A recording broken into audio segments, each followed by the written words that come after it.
The New York Historical Society was founded in 1804 to collect documents and artifacts related to the history of New York in particular and the United States in general. And we've assembled collections for now over 200 years. Breakthrough exhibition started initially with discussions between us and Arthur Ainsberg, the author of the Breakthrough book. Out of that, we decided to work on the people that were involved with the discovery of insulin and its distribution. Many things came from the University of Toronto, many came from Lilly, many came from the Joslin Institute in Boston, others came from the Academy of Medicine, the Rockefeller Archives, and a multitude of places.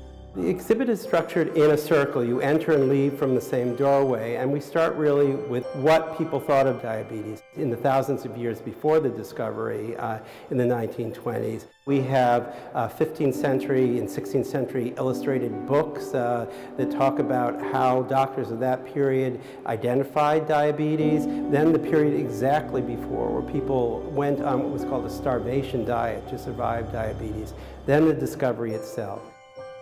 Then the first patients, then the initial sort of production and distribution at Lilly, then the sort of period afterwards in which we call maintenance, the maintenance of the way to take insulin and to distribute and manufacture it.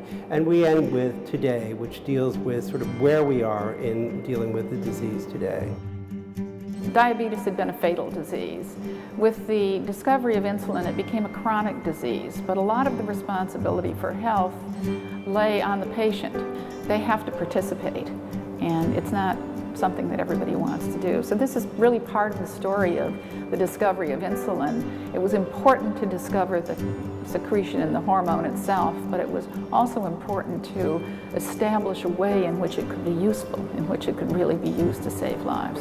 I think the archival holdings of Lilly and Joslin and Toronto are extraordinary. It was a great contribution, and it was a great collaboration. We often think of these institutions as being in opposition to one another, but in fact it was the collaboration between the discoverers and the producers and distributors that made it possible for insulin to save lives.